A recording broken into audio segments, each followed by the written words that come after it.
Among all the names of famous and influential people in Kenya, one name stands out: Raila Odinga.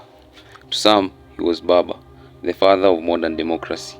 To others, Agwambo, the mysterious one, whose political resilience defied time and tyranny. His name is etched deep in Kenya's political soil, like a flame that refuses to be extinguished, despite the strongest winds of oppression.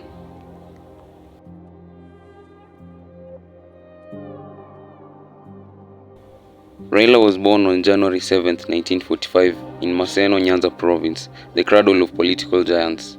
He was the son of Jaramogi Oginga Odinga, Kenya's first vice president, and Mary Juma, a woman whose quiet strength will mirror the endurance her son later became known for. From his earliest days, politics flowed through Raila's veins like ancestral blood. Growing up under the shadows of his father's fierce opposition to the late President Jomo Kenyatta's regime, Raila's childhood was more than just a story of school books and games. It was an initiation to the art of resistance. The boy from Maseno learned early that leadership was not just about power, but it was about standing firm even when standing alone.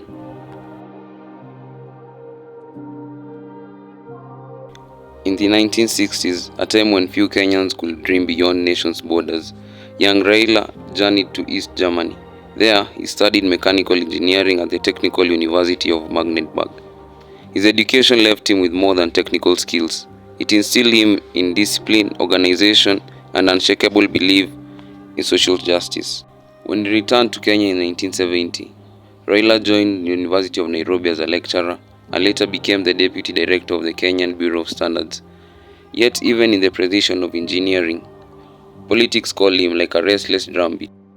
His company, East African Spectre, produced gas cylinders, a fitting metaphor for the man himself, built to withstand immense pressure. The winds of change were gathering by the late 1970s. President Daniel Arap Moi had turned Kenya into a one-party state, silencing dissent with prisons and fear. In 1982, Raila's name surfaced in connection with a failed coup attempt against Moi's regime. What followed was a nightmare, 6 years behind bars without trial. But for Raila, prison became a forge. Behind those cold walls, the engineer learned to rebuild not machines but hope. When he was released in 1988, detained again in 1989 and exiled briefly in 1991, his resolve only deepened. His freedom was chained, but his voice remained unbroken. When Kenya finally embraced multi-party democracy in 1992, Raila entered parliament as the MP for Lang'ata under the banner of Ford Kenya. The son of Jaramogi had now stepped into his father's shoes, carrying the torch of opposition into a new era.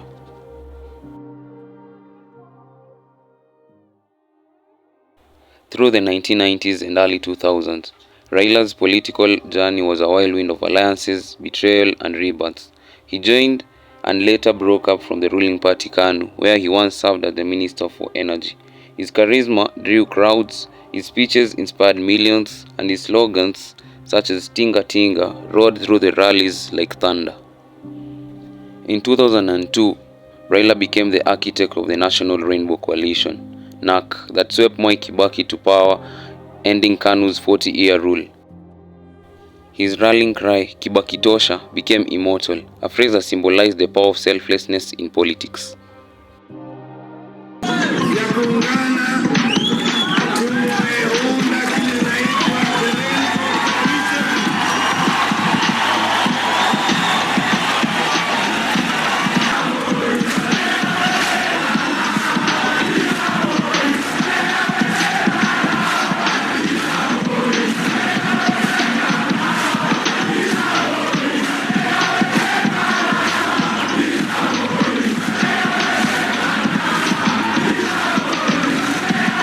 But as history often proves, alliances in Kenya's politics are written in sand. By 2005, Raila led the no-campaign rule against a government-backed constitutional draft symbolized by an orange. When the Orange Movement triumphed, the Orange Democratic Movement (ODM) was born, his lifelong political and one of the most powerful movements in Kenyan history. The 2007 election would mark Kenya's darkest political hour and Raila's most defying moment. He contested against President Kibaki, and as the nation watched the tally shift, the results were abruptly disrupted. What followed was chaos, violence, and over 1,000 lives lost. The streets burned, but from the ashes rose an uneasy peace brokered by Kofi Annan, who birthed the Grand Coalition government, Serikali ya Nusu Mkate, in 2008. Raila became Kenya's prime minister, sharing power with Kibaki. As prime minister, he helped usher in the 2010 constitution, a document that redefined Kenya's governance through devolution and checks on power. It was a victory, not just for him, but for the ideals he bled for: democracy, equity, and reform. Even after losing the 2013 and 2017 presidential elections, Raila's political relevance never waned. His 2018 handshake with former President Uhuru Kenyatta stunned the nation. Two former rivals embraced not as enemies but as statesmen seeking peace.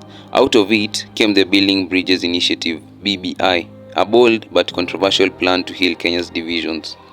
Although the Supreme Court struck down BBI in 2022, it left behind an enduring lesson that unity, however elusive, was worth pursuing.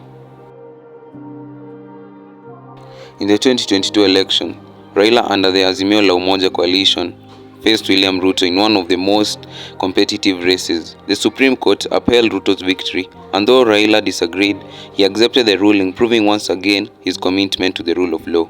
In his twilight years, he shifted his focus to continental leadership, serving as the African Union's High Representative for Infrastructure, and in 2024, he even sought the AU chairmanship, Addis Ababa, a statement to his ever-expanding vision for Africa. By 2025, Raila had made peace with the long-time rival President Ruto, forming a reform pact that emphasized youth empowerment, judicial independence, and national unity. It was perhaps the perfect closing act for a man who had spent his life building bridges. On October 15, 2025, while in India for medical treatment, Raila Odinga passed away at the age of 80. The nation fell silent. Flags flew at half-mast, and Kenyans from Kibra's narrow streets to Nairobi's skylines mourned the man who had fought, fallen, and rose again for them. Raila's life was a symbol, a mirror of Kenyans' own turbulent journey, from colonial chains to constitutional freedom. His story was not one of uninterrupted triumph, but of relentless endurance.